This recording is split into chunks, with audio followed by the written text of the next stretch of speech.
Charles Bay, New World Order of Finance. Today we're talking about owning nothing and controlling everything, not just your assets, but specifically about the experiences. You don't need to own the thing that's going to give you the experience, right? You just want to control how you're having the experience. Hello and welcome to YEXP. I'm your host, D'Angelo Simmons. And today we have a special guest, Mr. Charles Bay from California, who has developed a proven system to help realtors become investors. And he also specializes in real estate development via international banking, political science, and investment finance. Charles, how are you doing? Doing excellent. Thanks for having me on your show. That's what's up, man. I appreciate you coming on. So just to kick things off, can you start off by telling us how you got your start in real estate? Yeah, so back around like 2000, I was living in New York City and I became a real estate appraiser. Okay. Yeah, so actually I met this woman at through a friend of mine at a cash flow event for Robert Kiyosaki. We saw him speak in New York City, Right. And I was looking at an investment property in Brooklyn. Okay. And then he was like, "Yo, you should hit this, hit her up because she's an appraiser." Right. So I hired her for a consultation, what I'm saying, and then she did the consultation on the investment property. Okay. Kind of let me know like the numbers weren't good, it wasn't a good deal, and then we kind of like just like connected up, and then she was an appraiser, Right. So then we got together, and then I went to appraisal school, and I helped her run her appraisal business. She mentored me, Okay. and then that's how I kind of got started in the real estate as far as an appraiser. Right. And then from the appraisal, having that as a background valuation, I moved up to doing investment deals, Right. coaching, things like that. So yeah, that's been about 20 years. Okay. Yeah. So you versed in real estate. You've been in it for a while. Nice. Nice. Yeah, and what I do is like, from my perspective is a lot of people don't really understand real estate. Especially people that sell real estate as on the retail end. Yeah. They're looking at it like they're so focused on the house, right? But real estate is so much more than just the house. Yeah. And so a lot of what I do deals with the other 90%. I say the house is only about 10% of the actual real estate. Ooh, okay. I'd love to get a little more into that. We want to definitely get more into that today. Okay. So right now though, can you start off, can you tell us, do you own any property right now for investment purposes? Yeah, so I'm moving into the development side. Nice. So this year I'm focusing on multi-units, development deals. So right now I own about 2 acres in Santa Barbara. Nice. And it has ocean view. Ooh. And it's already been approved to build 6,300 square feet. I have to get the plans reapproved because it needs to be updated. The projected resale value after it's built is around $7 million. Ooh, nice. So right now you're kind of focused on commercial development? It's residential. Okay, yeah. But I'm focused on residential development, commercial development. And as far as acquisitions, is commercial acquisitions. So like apartment buildings, storage units, apartment buildings, things like that for cash flow. Okay, that's what's up, man. So what first sparked your interest? I know you said you met with the appraiser. That's kind of how you got started. But what was the first thing that sparked your interest to make you realize that 20 years later you'll still be involved in real estate? That's a good question. When I got into like personal development and like pursuing like success, what we deem as success, because my whole perspective on that whole thing is different. Especially after like traveling to third world countries. I feel like the Western civilization, especially like in the U.S., like we have it all backwards. So like we're in the pursuit of like trying to accumulate bigger, better things, like specifically material things, and we measure what we think happiness is based on that. But when I go to third world countries, I realize that we actually are at the bottom of the totem pole when it comes to quality of living and like what happiness really is, right?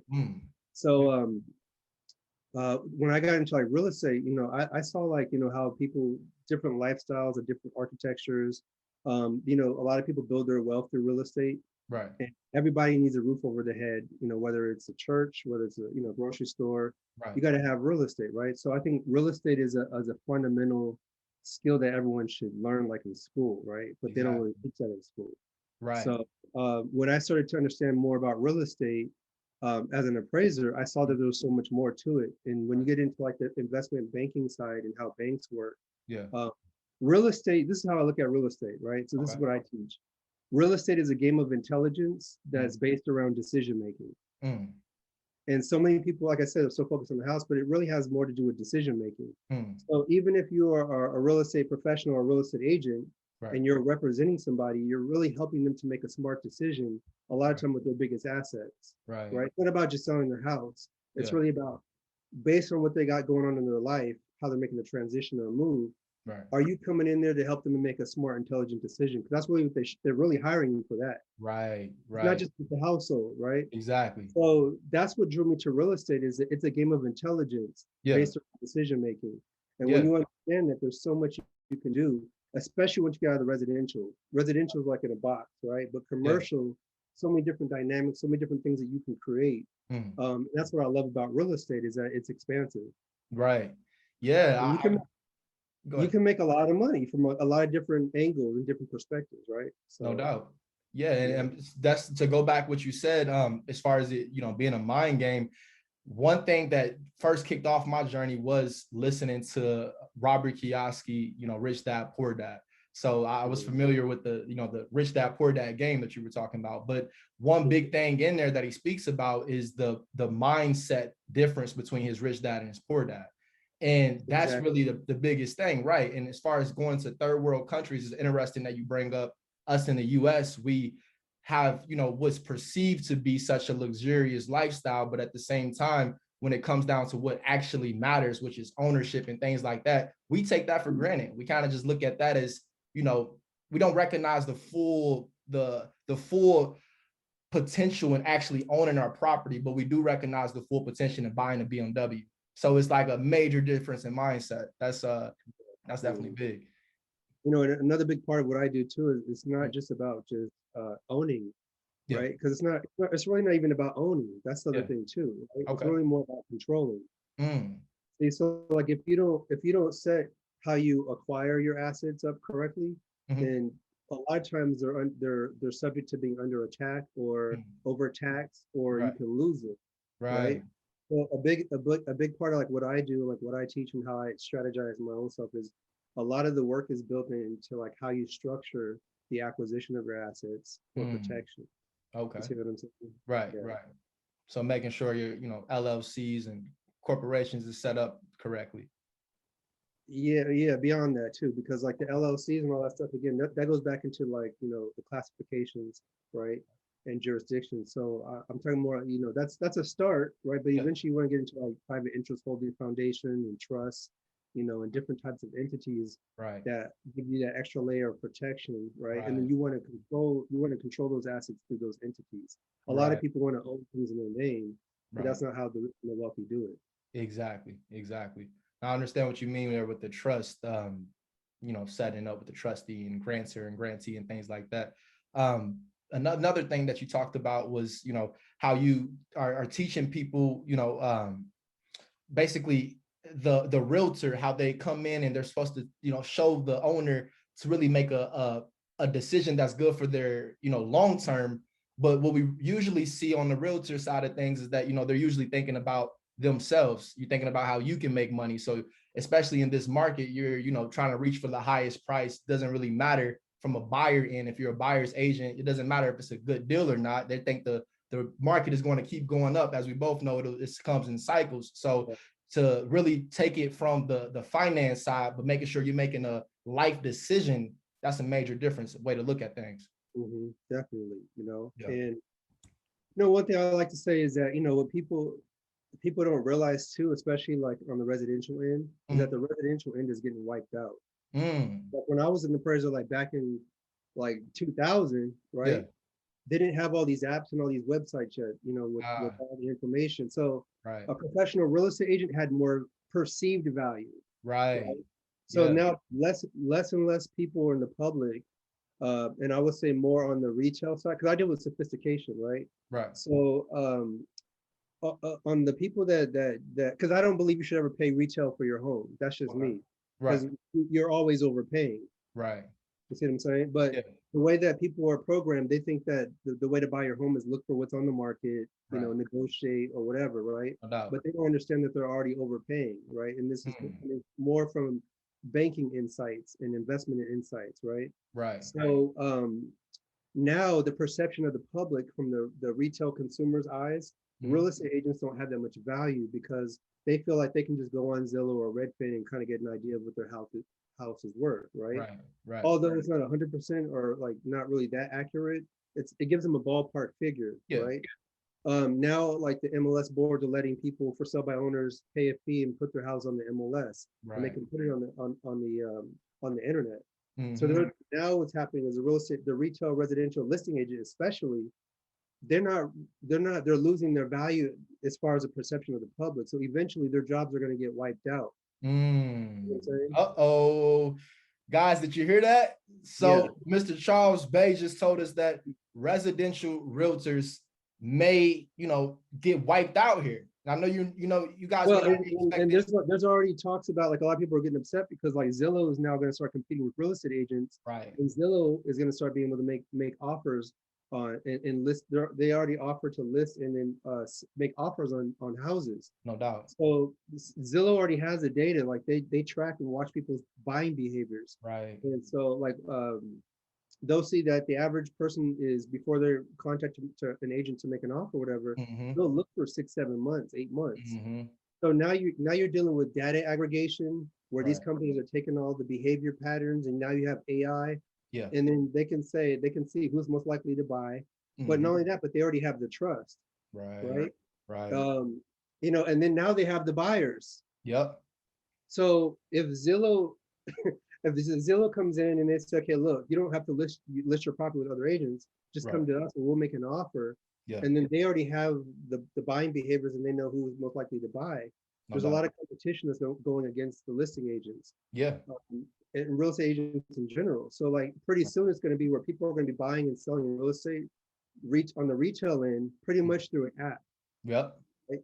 And so I just let people know, like, always work on raising your standards and trying to do more.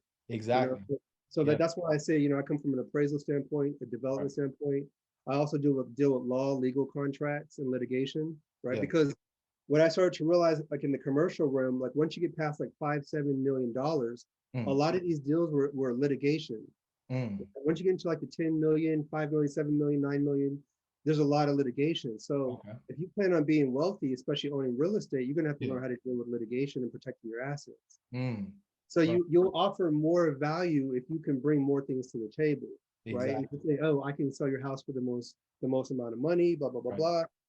People they don't really see that as being valuable anymore. Nope. Right? Nope. But if you're coming in, you're helping them make life decisions, you're helping them with, protecting their assets, you're coming with different strategies. Yeah. One of the things that I used to teach, I was a corporate trainer for Berkshire Hathaway, 23 franchise locations in Southern California, right? Yeah. And one of the things that I was teaching agents is like how to secure your listings and then make 7.5 to 10% on the same deal, right? Yeah. And one of the strategies with that is going out and securing the home that the person wants to move into before you even ask them for the listing. Right. Okay. I got you. Because what are you really doing? People don't really care about selling their house. They want to know where they're going to move to. Exactly. Right. So this goes back to like really providing high level service and value of what's important to the customer, what's important to the client, not what's important to you. Right. Like a lot of the agents, they want to get that commission. So they're just focused on selling the house, but that's not what's important to the person that's selling their house. Exactly. Do they want it for college? Do they want to pay off debt? Like, do they want to put money in the next property? Do they have multiple properties, right? Right. So what my point is I encourage people to always increase the level of value from multiple different dynamics that you're bringing to your service. Because if all you have to do is say, I can get your home, so I get the top dollar, you're going to get wiped out by AI. Basically. No doubt. Yeah. You said a lot right there. So just to touch on, to unpack it for the audience, one big thing that I really want you guys to take note of is what Charles said, as far as you can go to your buyer or potential seller of a property, but already work with them to have a property lined up that they'll buy.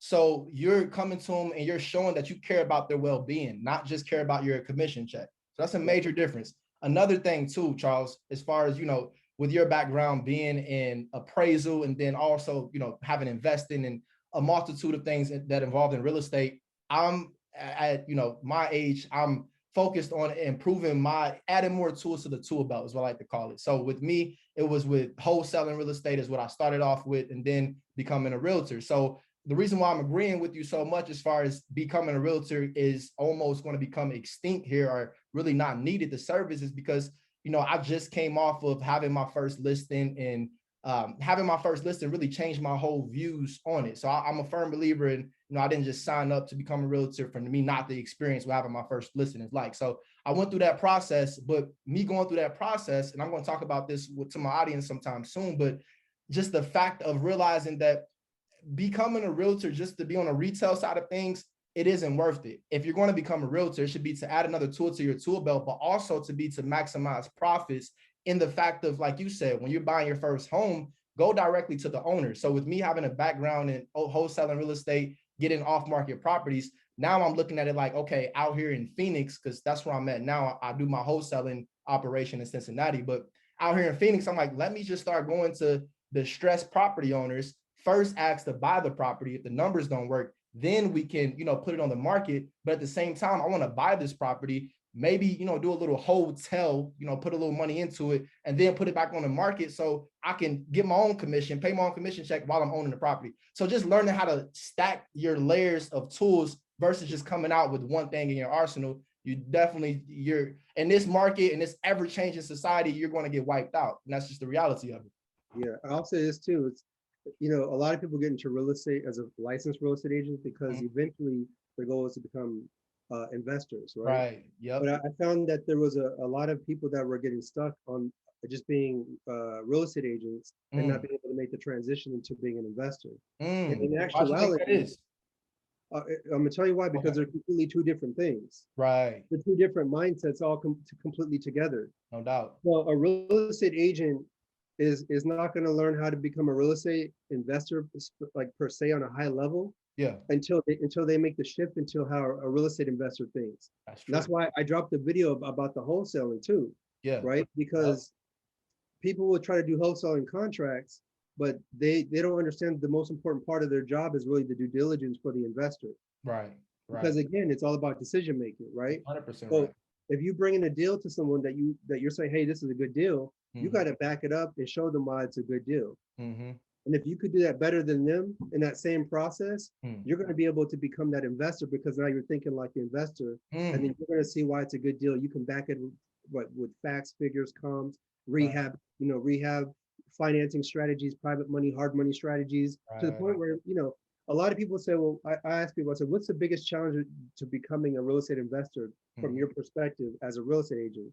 A lot of people tell me that it's financing, right? Right. Like you don't even need financing. Not at all. And I'm gonna tell you why you don't need financing. Because if you can package the deal in a very attractive way, the money will jump all over the deal that you have. Yep. Right. So you could have financing, or you could have capital. That's what they say. They say they lack capital, right?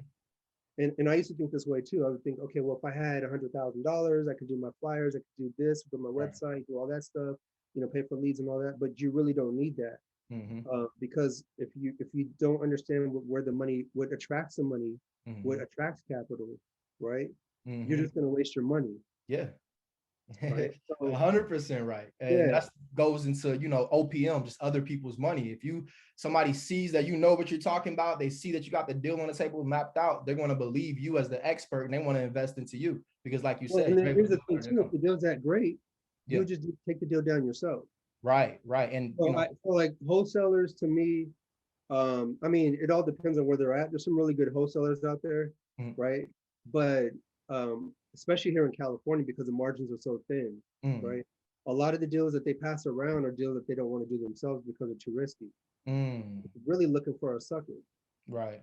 And then when you get into the commercial realm, it's really just suckers who made a bad decision, got stuck with a bad deal, that are trying to pawn it off on another sucker who can't do the due diligence and see what it really is. Right. So, once you can really see what the deal is and understand it, then you become the investor, because you're sharper than the investor, right? And then Right.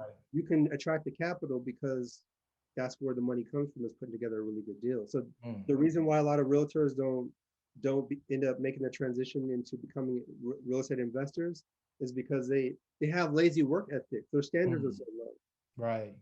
you know.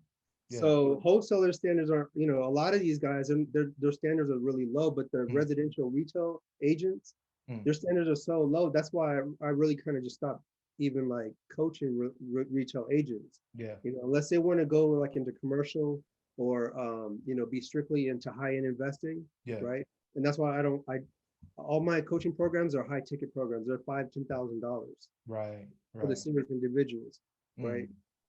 Yeah. So they don't raise their standards up because a lot of people get into real estate too because they think that it's this fancy, glorious thing that's not a lot of work, but it's a lot of Right. work. Yeah. Or they'll get into real estate, they'll say, because I want time. Right. But really, you're gonna invest way more time than just working any other type of job to be No doubt. successful in real estate, right? Yeah.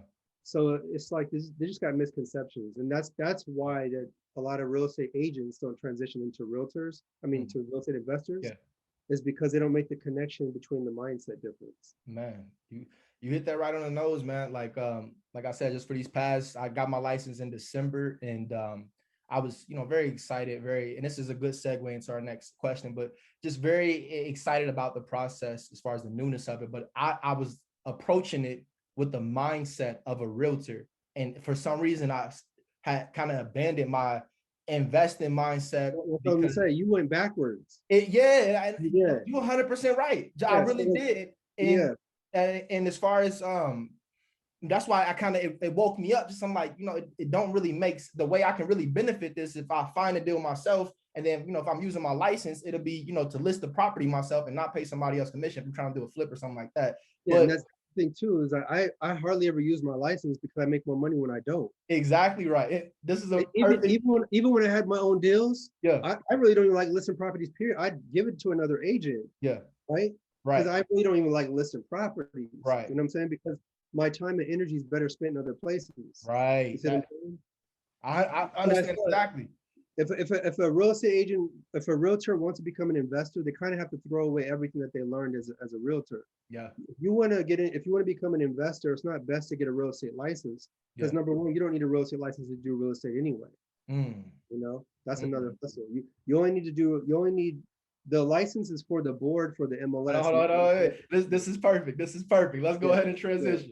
yeah. So the question that we've all, been waiting for, why did you decide to at one point be with Exp Realty? Just if you can stay there, why did you ever decide to go into Exp Realty? Yeah, I think ESP is a good model because you're not just making commissions, but you Right. get there's different levels for helping to grow the company, Yeah. and they share the revenues with you. You cap out at like 12,000, and you get stock options. No doubt. So it's basically like a no-brainer. You know what I Right. mean? Like, the ESP is going to pretty much wipe out majority of all the other real estate firms out there Yeah. because the agents work really hard to get their deals, but they don't see any extra added benefit Yeah. after that work is done. Exactly. So it's a no-brainer. You know what I Right. mean? Right. And so I mean, if you are going to stay on the retail end, you can make a lot of money and you can build it, especially if you love doing retail. I don't love doing retail. That's it. Yeah, because it's like it's frustrating to me, Mm. because I tell people like real estate is easy. Yeah. What's hard is it's the mentality of the people that you're dealing with, right? You can bring Yeah. a perfect solution together. It makes perfect sense, and then they go talk to the spouse or a cousin, get all confused, and then you're fighting the mentality of all the different people surrounding it, right? I got you. So if you love if you love retail, residential, you love the idea of like viewing houses and all that stuff, whatever, I Yeah. would say EXP is pretty much like the only option, Yeah. because and then all the fees that you pay, they reimburse you, once you cap out, so you get stock options. They're paying you like some more every time the people you help bring into the company, like they're Yeah. what they compensate you for. Revenue share. And then I believe Grant Cardone actually even just came on board, and he's gonna do what he does with it, right? Exactly. So No doubt. yeah, I mean that's a no-brainer. I mean, if Yeah. you're gonna be in there, like, you might as well just join EXP. There it is. There it is. But so as we know, I've begun this interview by telling you guys that Charles has developed a framework that allows you in realtors to become investors. So at this stage, Charles has told you guys, if you're interested in, being a realtor, definitely kick off your career at Exp Realty. But our focus here is on how we can broaden our mindset to become an investor. So, right. Charles, you decided to leave Exp Realty. Am I right? Yes. Yeah. And that was because of, can you explain to the audience? Well, it's just like some political things. It's like I told you, like I don't really do a lot of transactions on the retail side. Exactly. And then what happens is when you are licensed with certain brokers, they want you to have your board dues and your board fees and all that stuff. So it doesn't really make sense for me to be paying board fees and board dues because I'm not actively doing transactions like that. So just from a business standpoint, I have my license where I don't have to pay any fees. Right. And I have access to the MLS. Exactly. So, it's all about how you strategize your business and you got to make it make sense. Right. And guys, so guys, make sure you heard or take note of what Charles just said there. So you have your license still, but you don't have to be with the, the boards for dues or anything like that. And can you just explain to people how that works, how you can still have your license, but not have to be a member of the National Association of Realtors and, that type of stuff? Right. So that's just a voluntary optional thing. Okay. Although because they're so interested in getting that cash flow revenue, like they try to force people to be in there. Right. But as you know, on the investment side, right, you don't need the car forms to write up a purchase contract. No. You don't need the car forms to write. And this is what I'm saying. So when you learn how to write legal contracts and things like that, you don't really need the board, right? Now there's other databases where you can get comps and title and all these different things. Right. So like when you really like free your mind and open up and see everything from a full perspective, right? It's not necessary to be a part of the board, right? Exactly. It's just like this, or it's just like a club that like they want you to join and pay the dues, right? You don't have to do that. Right. So I know a lot of realtors get confused about that. They think that you have to be a part of a board, that you have to pay the dues and all that stuff. But really, it just depends on the broker that you're dealing with. And once you know how to do real estate transactions, you don't need the car forms to write contracts and to close deals. Exactly. Okay. So and this is one more thing to that too, right? Is that here's another reason why real estate agents like don't become, like investors and like that, because they think that you have to list a property to sell a property. Right. Yeah. Just about you don't have to list a property to sell a property, right? So like when I was doing deals, I would tell them I don't even need to list your property. Let's just go straight into escrow. Right. Because the whole purpose of listing a property is to find a buyer so that you can a qualified buyer so you can get them into escrow. But if you can already bring the buyer and put the whole deal and go straight into escrow, there's no need to even list the property. You just go straight into escrow and you close the deal. Got you. Okay. Now, so if you're going straight into escrow to close the deal, you don't have to have an MLS board, all that stuff or whatever, right? Right. Now, people would wonder, can you still work out a commission on the sell if you find a buyer, have the seller? Do you still work out a commission, or how would you, get paid from that? Yeah, absolutely. You can still have it. You can still have, like, again, a listing agreement or a commission agreement. It's just a contract that you write up. Exactly. People don't know how to write contracts, so they want contracts written for them, which is why they pay the board. Got you. Right. Okay. But if you know how to write your own contracts, you can write your own contracts. Exactly. Yeah. Makeshift. You're doing it all yourself. It's on a whole nother level, right? Right. Yeah. But why? But don't think small. Like you can be more. You can be whatever you believe you can be. You don't have to just be like, oh, I can't write contracts. I don't understand contracts. Whatever. Yes, you can. Right. No doubt. No doubt. Okay.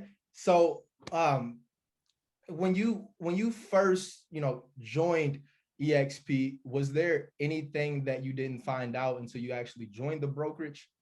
No, EXP is a great company. Gotcha. So, and like I said, the thing that I like too, and I respect, Jose Samano, I worked with him, at Berkshire Hathaway, and it's all about adding value. So the reason why I joined up with him is because what he does is he helped establish relationships with Zillow, Redfin, all the lead sources. A lot of times when agents get into the business, or why agents don't produce, is master origination. right? So That's the origination. right. They don't know how to originate deals. Okay, I got you. That's the number one skill that actually, I say between the real estate agent and the broker, right?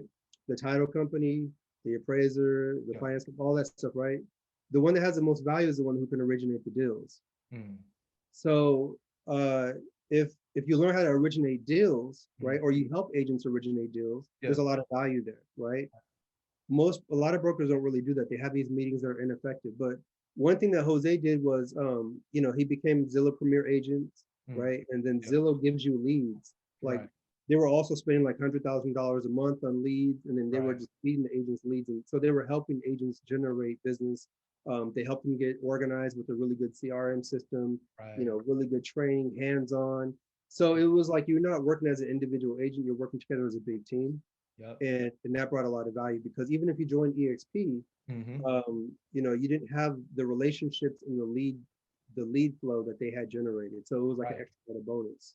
Yeah, that's a major difference. And just like you said, having a lead origination, being the source of that, because now people are coming back to you trying to figure out, how do I get some more leads and more deals? Now you're important. You're the source of it.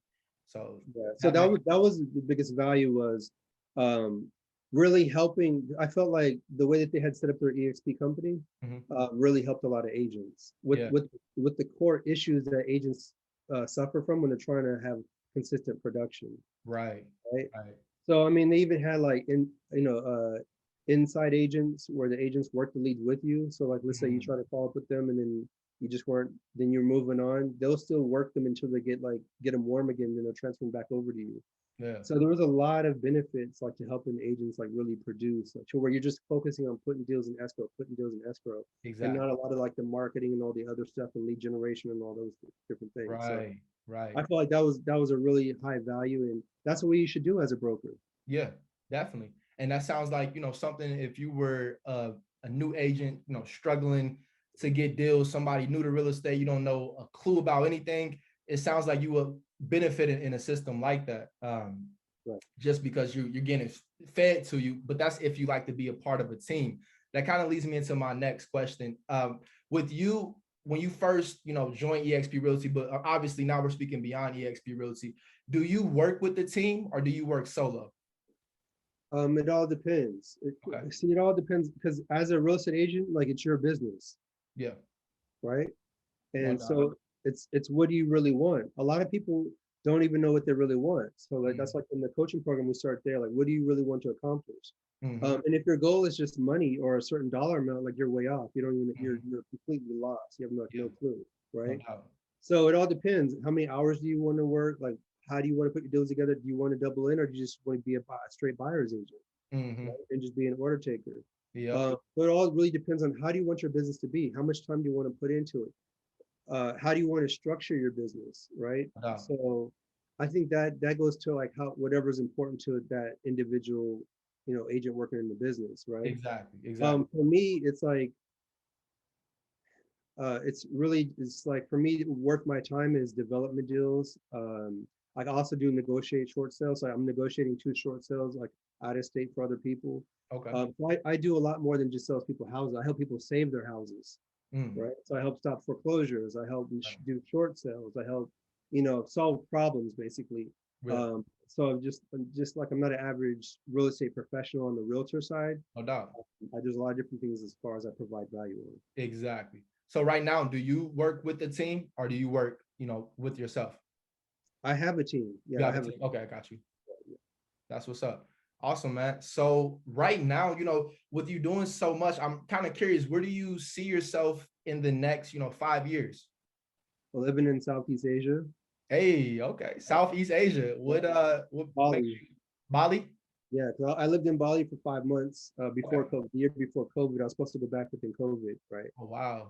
And so, right now I'm just focusing on building up my assets and my investments. Right. So, so I can live out of the country and just enjoy a better quality of life.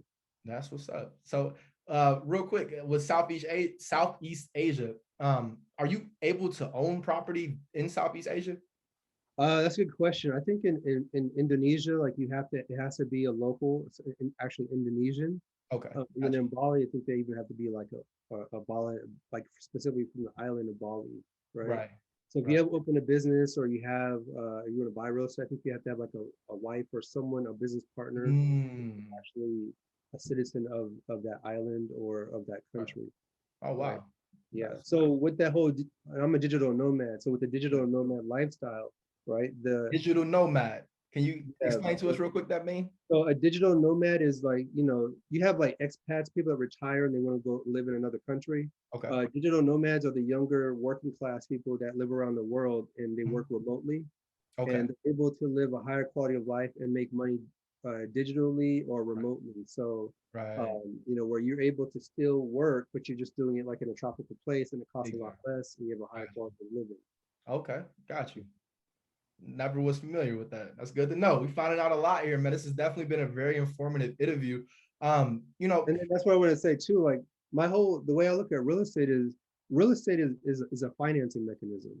I think it's one of the greatest financing mechanisms to fund your goals and dreams. Yep. And that's how I look at real estate. I don't really look at it like, the goal is just to own my own home one day.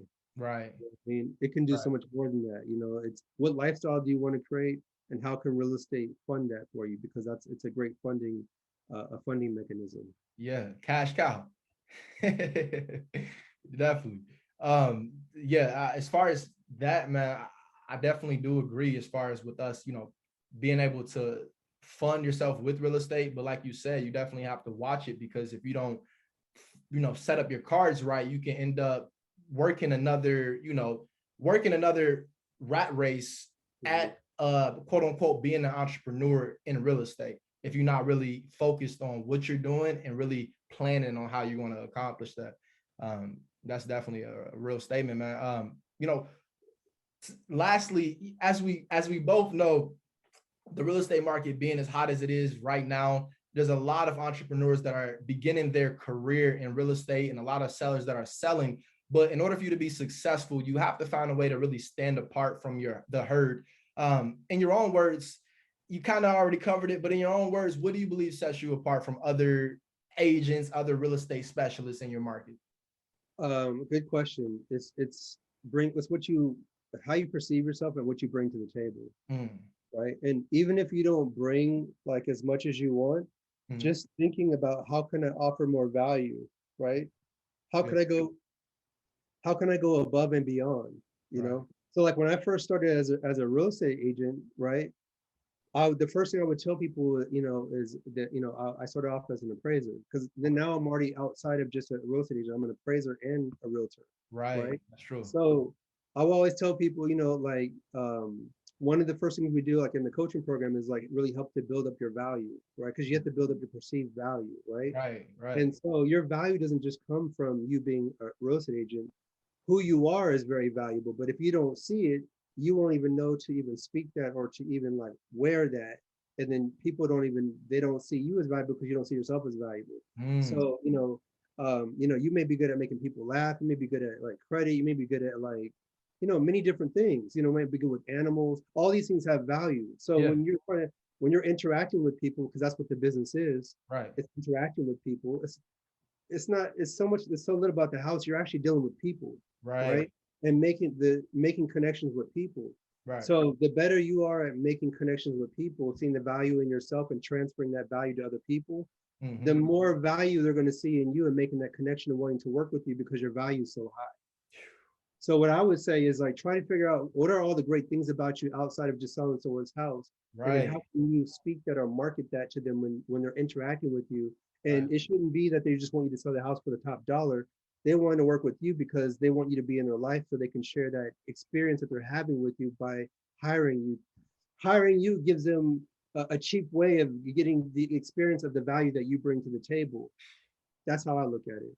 Man, that was so powerful right there. It's interesting you bring that up. I'm actually reading a book called The Blue Ocean Strategy, and it talks about how it kind of gave an example of Circus Olay, which is circus back in the day. They were basically they were going down on the circus. Long story short, it ended up getting revamped with a different type of circus, and what they did to revamp the circus was basically picking out certain aspects of the industry that needed to be cut out, but also adding certain aspects that other competitors didn't add. one big thing was, you know, do you need to make your process or your business more functional, or do you need to make it less functional, or do you need to make it more emotional? So what you just said right there, a lot of us as, you know, real estate entrepreneurs, we look at the real estate business as functional, meaning, you know, it's a numbers business. How many people you talk to, how many people correlates to deals, XYZ percentages and all that. But what you just did was, you know, what they call the blue ocean, because you got the red ocean and the blue ocean. So the red ocean is where everybody's competing, then the blue ocean is the new stuff. What you just said was the blue ocean strategy from the standpoint of making it about the person, who you are as a person beyond real estate. I never even thought about it to make it put emphasis on the beyond real estate aspect. I thought about, you know, breaking up my wholesaling or my real estate investing. I like to say real estate investor as well, because I do believe wholesaling is a limited mindset if you think of yourself as a wholesaler. So as real estate investing, I would bring up that, but never about, you know, D'Angelo Simmons, the person. Who do I have to have as a person? Because that's the blue ocean strategy. That's, you know, how do I keep this person in my life? Yeah, and then that's also what eliminates the competition, because there's only one you, right? No doubt, no doubt. So you may talk to somebody and find out, you know, that they're into like exotic cars or something, and then you have a whole wealth of knowledge and a whole network of people that you can connect them to and open them up to. That is so valuable, right? So yeah, and you know, that's what I did too with the blue ocean strategy, is that, you know, there's a lot of coaches and teaching people in real estate, you know, but realtor to investors is the coaching program that I came up with, which is teaching real estate agents how to make 50K in 90 days consistently. Right. But it's targeting specifically only real estate agents that want to become investors, just not real estate agents who want to make 50K in 90 days. Which is my form of creating a blue ocean. Right? Because there's all these coaches doing everything, but I wanted something very specific, targeted, in a niche. Yeah. So definitely, man, you can run with that. Yeah. No doubt, man. Well, Charles, bro, it's been a pleasure having you on. Can you go ahead and tell the people how they can connect with you if they got any questions about the, you know, the courses, they got any questions about, you know, EXP, or about if they should have their license, any questions at all, how can they connect with you? Yeah, you can find me on Instagram at I am Charles Bay, Facebook, Charles Bay, and then I have a link tree / I am Charles Bay, which has all my links to my YouTube and everything like that. So the way that you are going to increase selling more contracts is by thinking like an actual investor, the person that's going to be buying your contract, taking over the deal.